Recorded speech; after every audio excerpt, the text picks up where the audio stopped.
My grandmother is superstitious. It was only when I lived with her for the summer that I realized how bad it had gotten.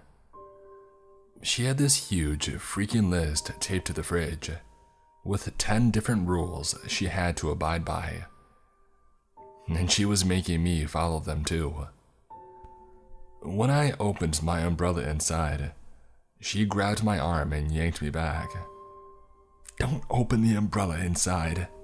Didn't you see the rules?" "Oh, sorry. I thought those rules were, just for you."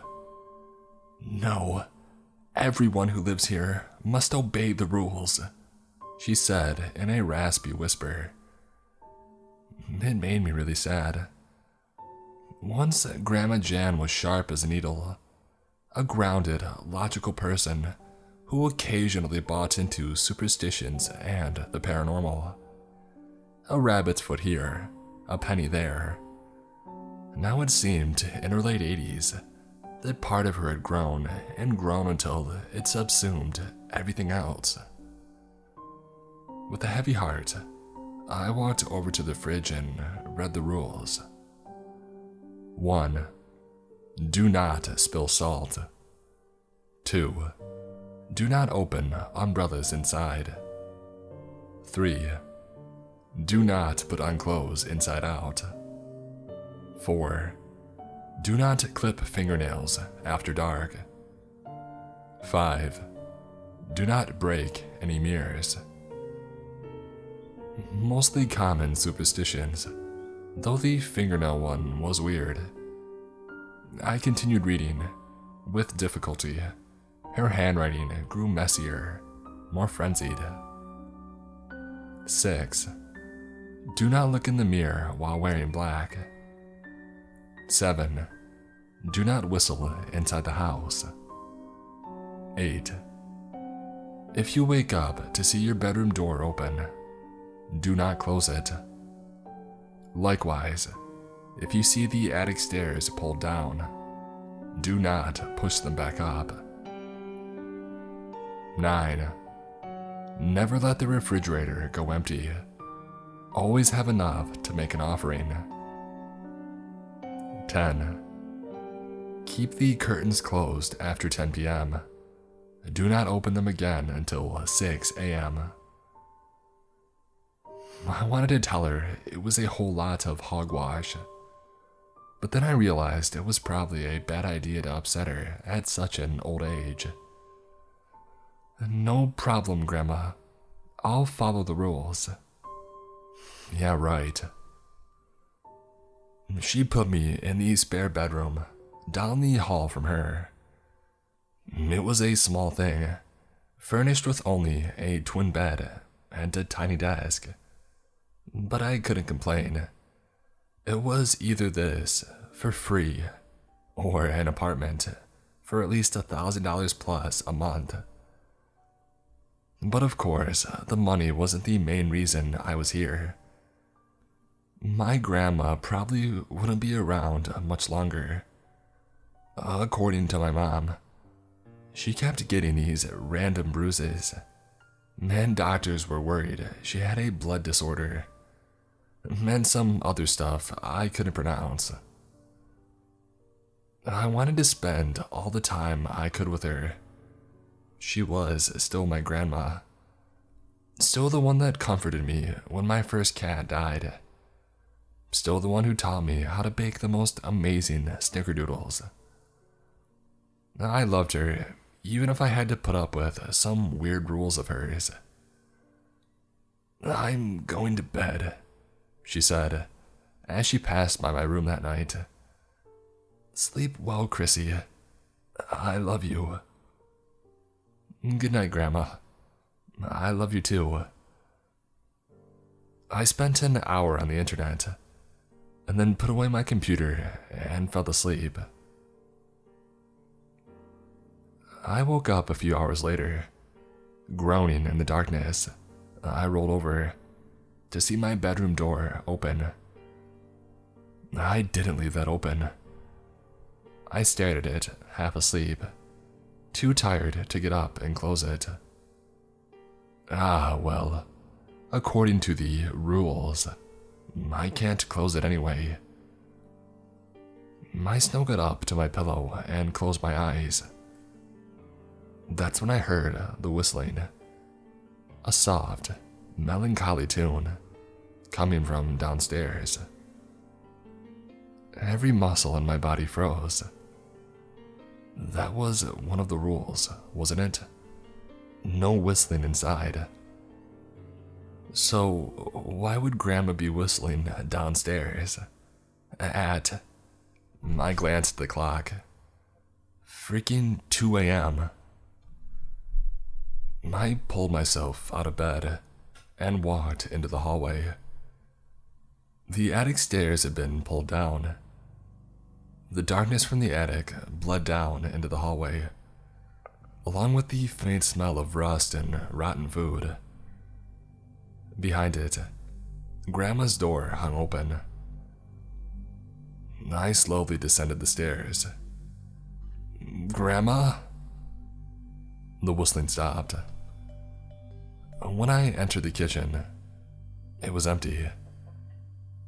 Grandma, where are you? Over here. I looked up to see Grandma appear from the dark family room, wearing her floral nightdress. Did I wake you, honey? I'm so sorry. I wanted to get some milk for my heartburn. No, it's fine. I just thought you weren't supposed to whistle, I said with a chuckle. According to the rules. You heard the whistling? She asked, her eyes wide. I nodded. She grabbed my arm in a vice grip and led me back up the stairs. Go back to sleep, she commanded.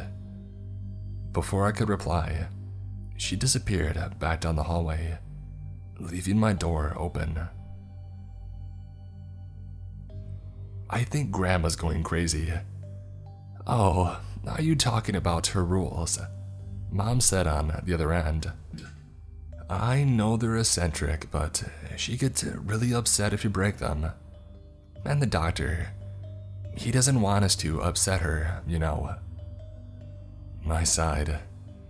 Isn't it bad for her mental health? We all go a little bit crazy near the end.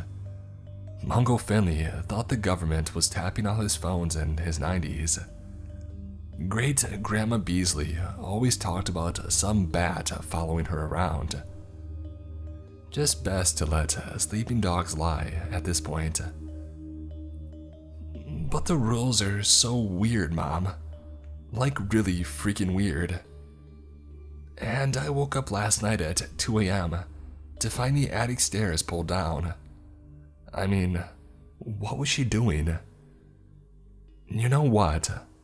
Mom said, a bit of anger tinging in her voice. She lives by herself in that secluded little house, 365 days a year. The only socialization she gets is her weekly trip to the grocery store and monthly visit from your dad and me. Anyone would go a little nuts under those circumstances, even you. Lay off her, okay? Fine. And so I followed the rules. I was a good girl and didn't open any umbrellas indoors, do any whistling, or break any mirrors. Sometimes I would wake up to see my door open in the middle of the night, but I just ignored it and left it open. A few times, when I made my way to the bathroom, I whacked my head on the attic stairs that were pulled down. Once or twice, I heard the whistling again, but I ignored that too. Mom was right. So, Grandma was a little crazy. We're all a little crazy, aren't we? Maybe time just scratches away all the normalcy that we hide under, and we're all batshit insane at the end. Things were good as I accepted that reality. And then Sunday happened.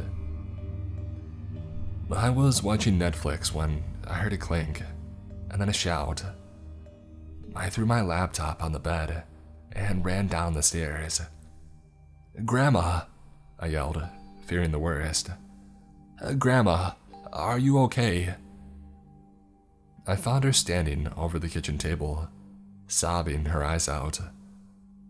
On the table was a salt shaker, tipped over, next to a pile of spilled salt. I didn't mean. I was just cleaning up the plates and I... She could barely make cohesive sentences through the sobs. "Shh, Grandma. It's okay. I'm going to clean it up now." I felt awful seeing Grandma like that. She was outright sobbing, her entire body shaking, as if she feared for her life. Over spilled salt. I brought my palm up to the table's edge and brushed the salt into it with my other hand. I was so sad for my grandma, but I was also incredibly unnerved. Seeing someone you love get so upset about something so trivial, it was disturbing. "It's all clean, see?" I said, brushing off my hands. The salt rained down into the trash. "Nothing to worry about, Grandma." Her sobs quieted, and she looked at me with red eyes. "But he'll know," she said. "What?" "Even though you cleaned it up, he'll still know." "Who?" She looked at me. "The spirit of the house." The spirit of the house. Despite how skeptical I was of ghosts, spirits, and everything paranormal, I felt a shiver go down my spine. Wasn't it legend that ghosts and spirits didn't like salt? That if you surrounded yourself with salt, you'd be protected from them? Propagating a superstition about spilling salt could be a ghost defense mechanism. If ghosts existed, which they absolutely, positively did not. That night, I barely slept a wink. I stared at my ceiling as the minutes ticked by. 2 a.m., 3 a.m., 4 a.m.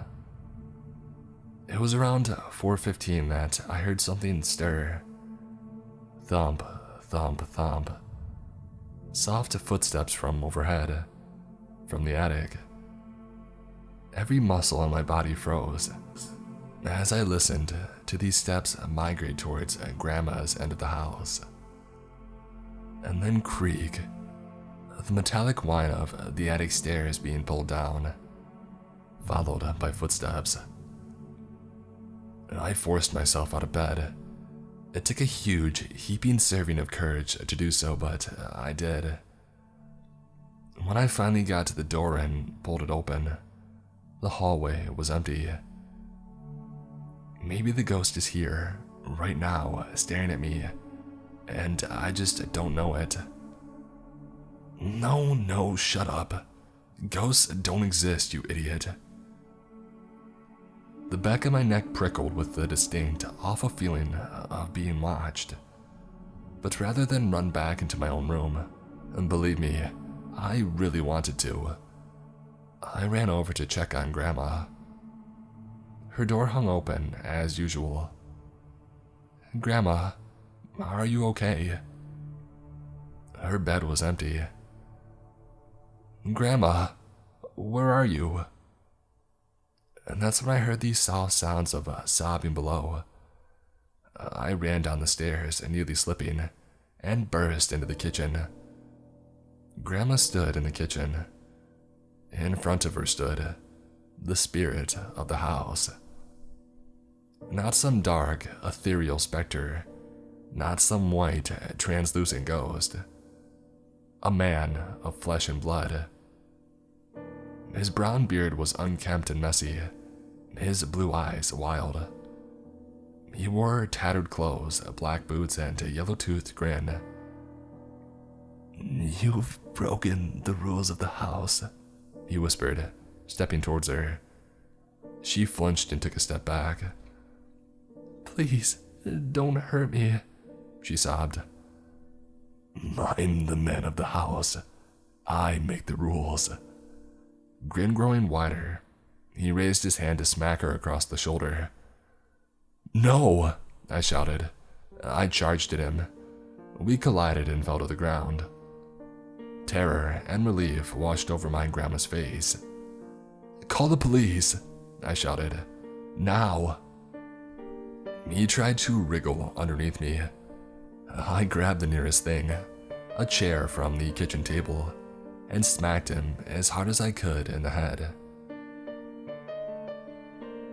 The man was a drifter by the name of Harold McCann. According to the police, he had snuck into my poor grandma's house over a year ago. They found his living space in the attic, complete with a makeshift bed over the rafters, books and dishes that held my grandma's leftover food, the offerings. He had slowly taken advantage of Grandma, persuading her over the months to follow his rules. He told her that he was an angry spirit of the house, and in her sensitive, mentally fragile state, she believed him. He made her swear to tell nobody of his existence, and whenever she broke the rules, he hit her, hence the bruises. My poor grandma. For the time being, she moved in with me. We have a tiny little apartment near my college, and I've been helping her recover. She's doing well. She freaked out a little when I dropped a cosmetic mirror the other day, but overall, she's getting much better. She even whistles inside the apartment now, and it's the sweetest sound I've ever heard.